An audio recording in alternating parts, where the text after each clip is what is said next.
Let's be real. How many times have you said, I have no choice? Whether it's staying in a job, tolerating a relationship, or biting your tongue when you wanted to scream. No choice is the biggest lie we tell ourselves.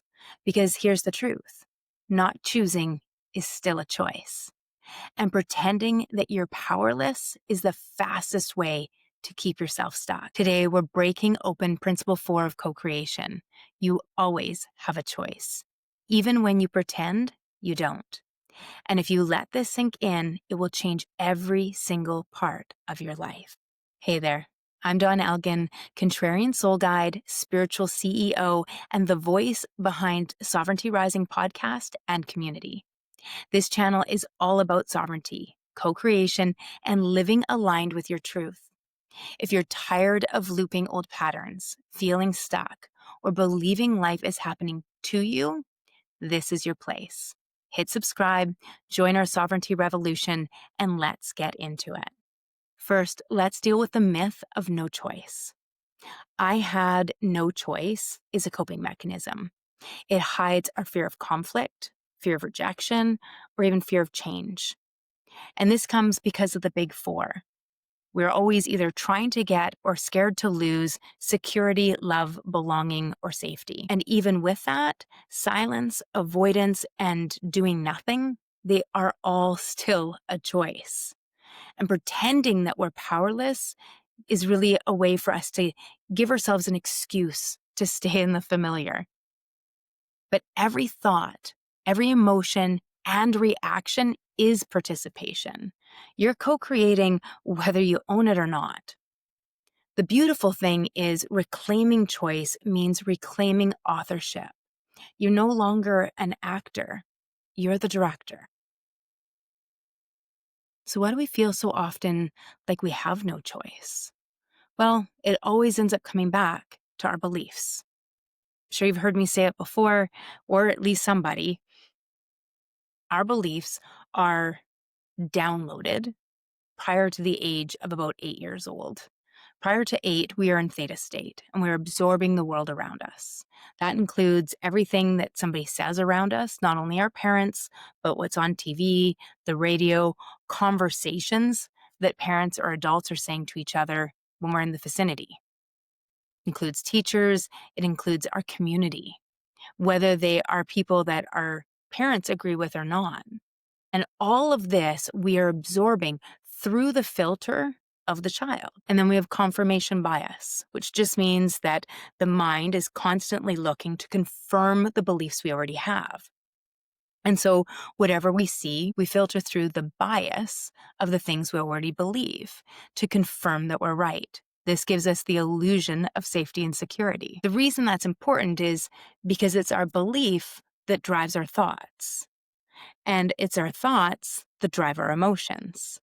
And our thoughts and emotions combined drive our reactions or our actions. So if we're not thinking about it, if we're not taking a moment to pause and say, is this thought mine? Is this belief mine? If we don't take the quiet, how can we make a good choice? And so often it does feel like I had no choice.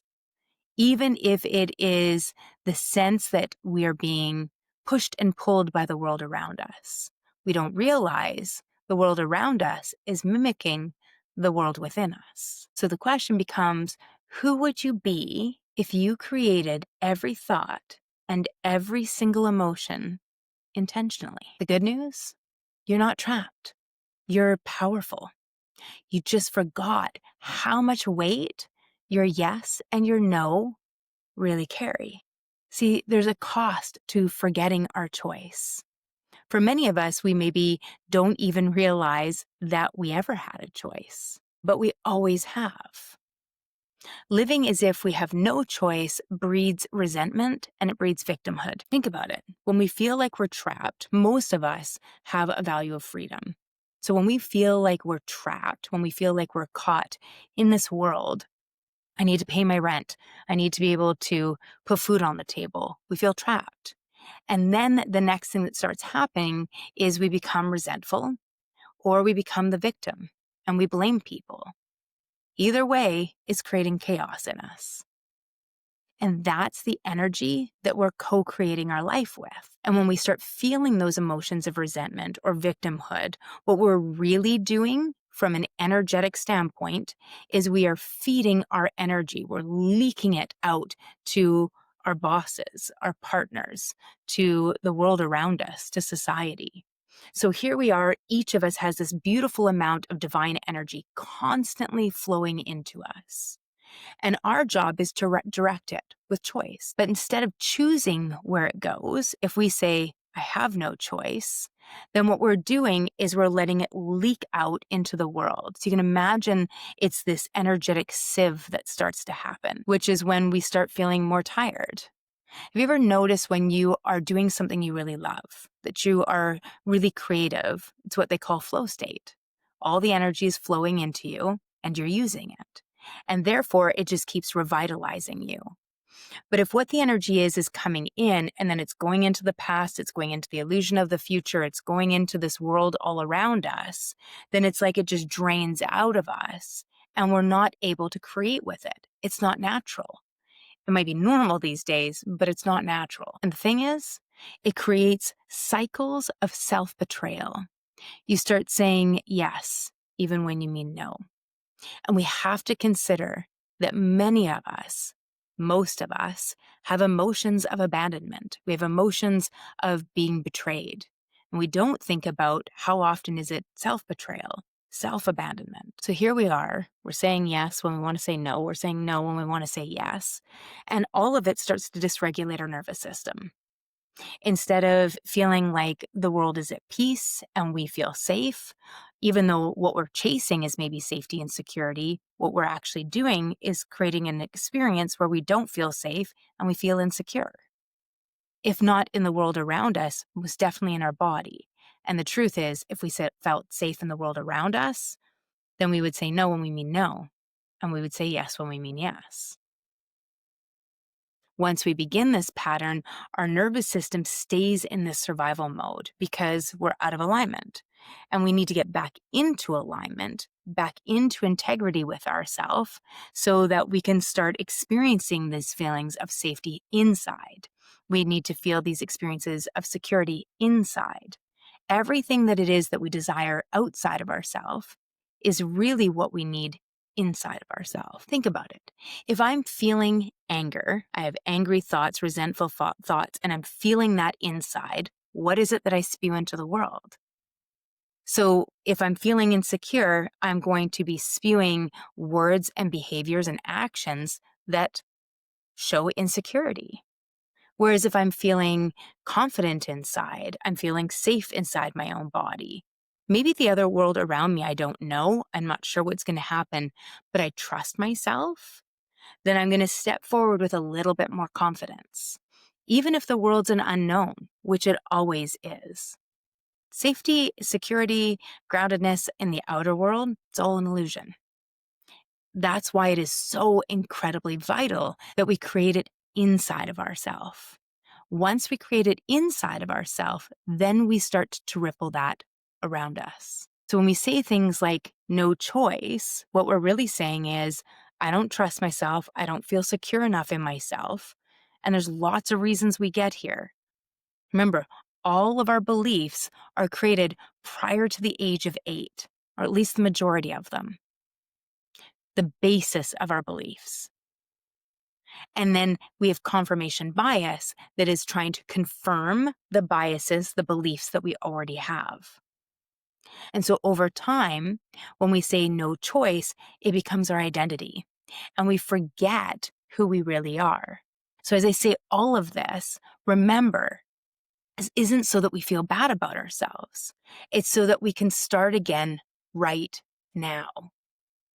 That is the most important thing about this. At any moment, we can stop. It's almost like we just get to say, cut, and we're going to start this scene again. From this moment on, you're going to have a choice. Will you say, I had no choice? Or will you say, I choose to, or I chose to, and own it?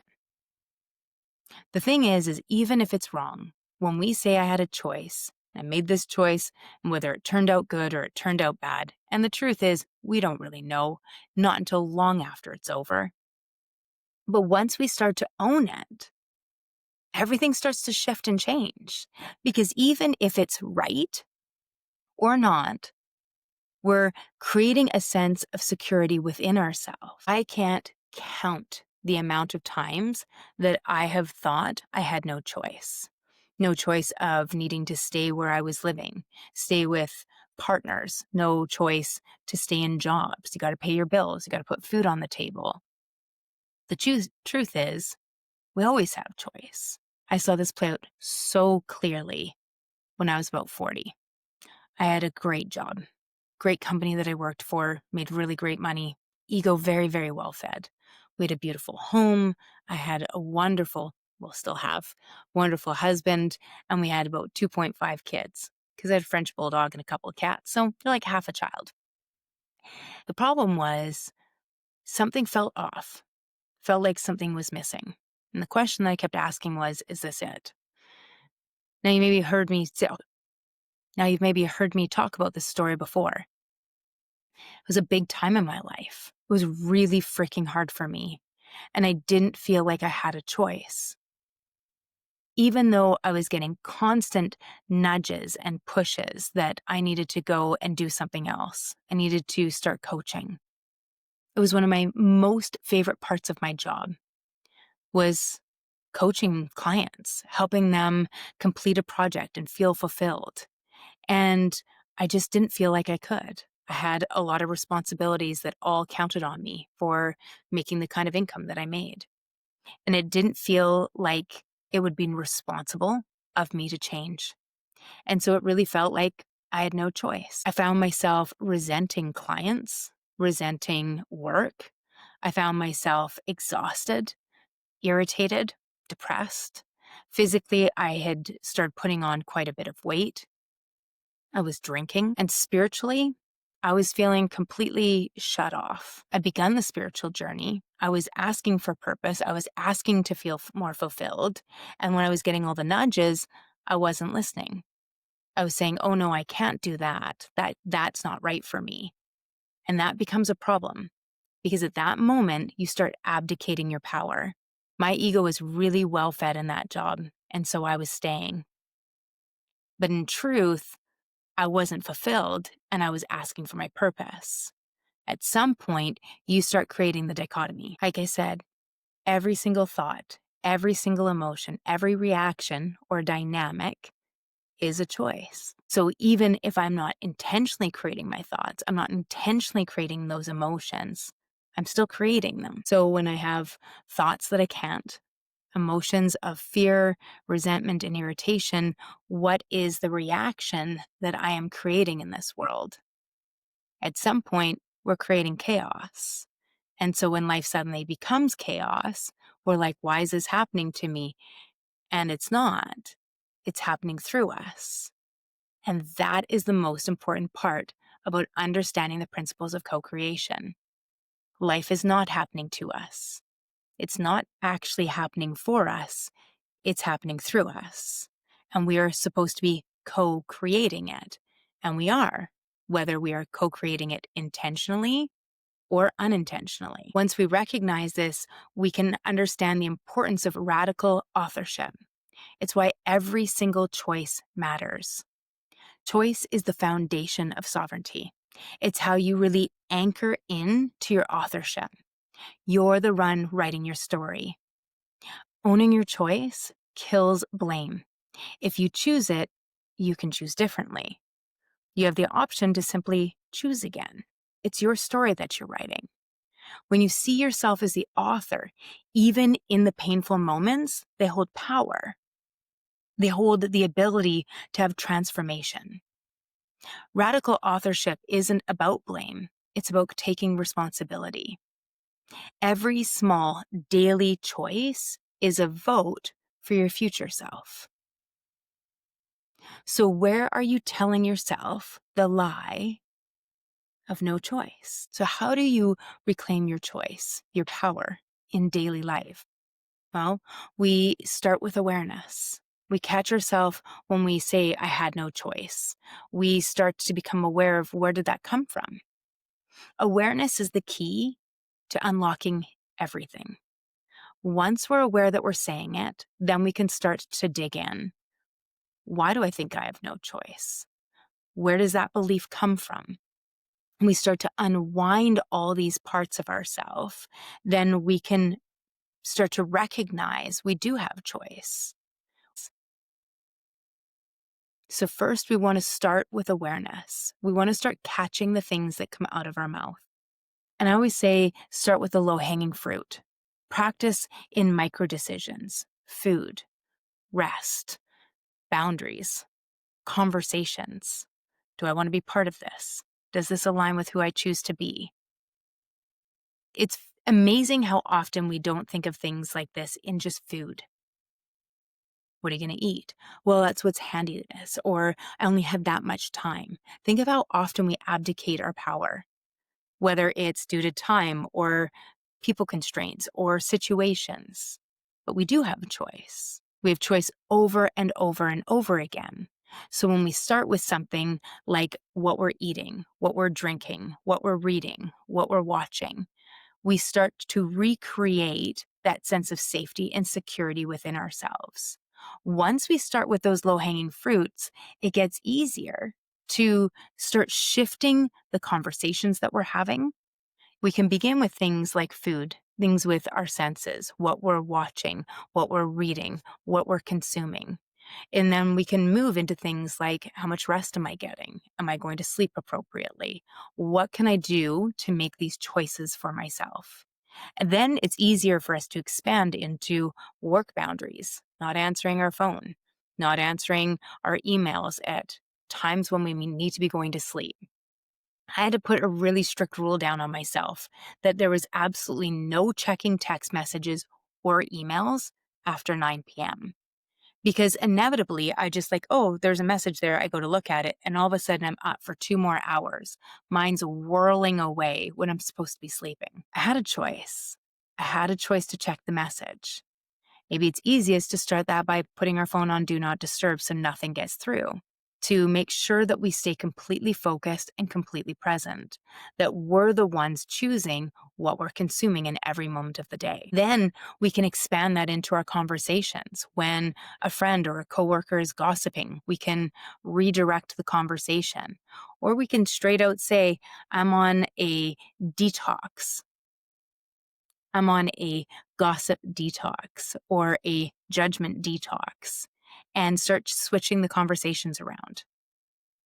We can do it in fun, curious, and playful ways that don't make other people feel like they're being rejected. This is how we practice these little tiny micro decisions. And then we start to create pauses. Creating breathing space before responding allows conscious choice. This is how we shift from the thought and the emotion, and then there's this pause, and then we can, in that pause, go, who do I want to be right now? So instead of reacting to the initial thought, which came from an old belief that drew an emotion out, and then we got that reaction, instead we can start to shift. And when I began doing this journey, it was with one simple breath. Before I would answer anything, instead of just jumping on it, I would start to pause and take the breath.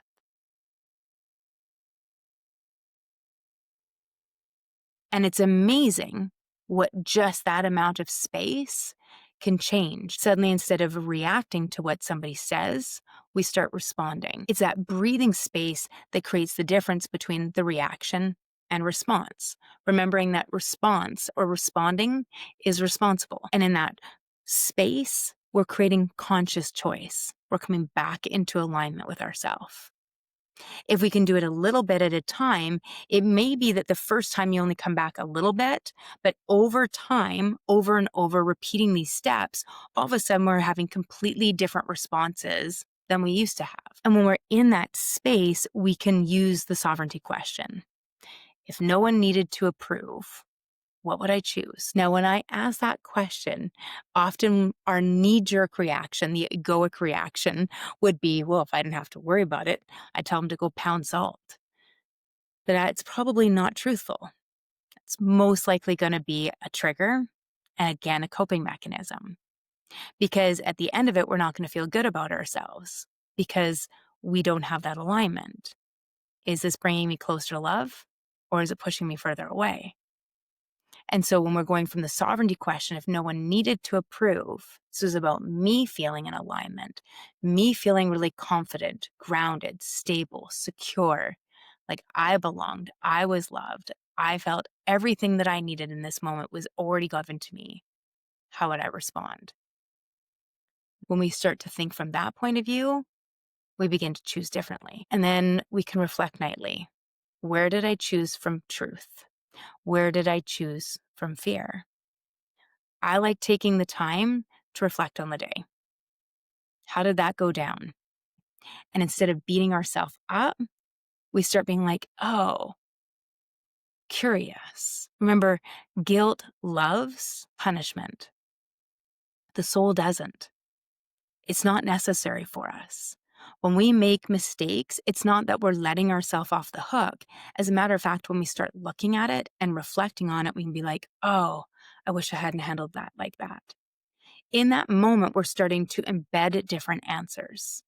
It also gives us the ability, when we think about it and we absorb it and we go into the next day, to be able to apologize and to choose again, where we can go to somebody and say, hey, yesterday when you asked me that question, I reacted. And I realized after I got home last night that I was pretty triggered. And I want to apologize for reacting instead of taking the time I needed to respond appropriately. In those moments, we're giving ourselves an opportunity to show up as we choose. All of a sudden, no choice goes out the window. Once we start making choice, we start coming closer towards peace. No more double life. No more pretending. Suddenly we start living in alignment, in integrity with ourselves. All of us, under every single thing that we're trying for, is a desire for peace. That's what we all want underneath it.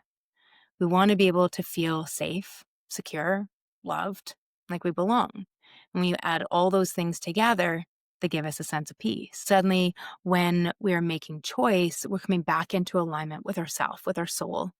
And in that alignment, we have alignment with not only our soul, but we have alignment within our relationships, within work, with opportunities. And we start opening to opportunities that match with our truth. When we are triggered, when we're in no choice, it's like we shrink our field of view and everything is problem focused. Think about it. Why else would we say we have no choice? Because there's a problem. And so in problem focused, we're super, super narrow. We're narrow-minded. Whereas once we start taking the breath and we start expanding and we start making a choice, we open that field of view. Suddenly, we're solution-focused. We open to opportunities that were probably always there, but we couldn't see them because we had our blinders on. This is what it means to be narrow-minded. We don't take the pause to look around and see what our options and opportunities are. When we start to soften, when we start to open, the nervous system begins to regulate. We can feel safe in our own skin, feel safe in our own bodies, feel safe to take that breath. And when we feel safe, we start creating a different experience around us. Principle 2 is the law of magnetic attraction. And I said, whatever you're thinking about, that's electrical. And when you're thinking something, then you're creating an emotion from there. But there's a difference between just thinking something and then actually believing it. And so that's why we've got to go back into the beliefs. When we start shifting these things, we stop chasing approval and the right things start to follow us. And then we have sovereignty. You become the author of your own story, not a character in someone else's script. Here's the bottom line. You always have a choice, even when it feels impossible, even when it feels terrifying. Choosing nothing is still choosing. When you stop lying to yourself about no choice, you reclaim your sovereignty. If this video resonated, do 3 things. Hit like and subscribe to join this sovereignty revolution. Share this with someone you know is still living in the no choice story. And grab the free values worksheet. I've linked it below. It will help you explore where your values are shifting and where you're ready to make new sovereign choices. I'll see you inside the Awakening Circle, in your inbox for daily inspiration, and every Friday on Sovereignty Rising podcast. Remember, you're not stuck. You're choosing, and you can always choose again. I see the light in you, and it is freaking brilliant. I can't wait for you to see it too.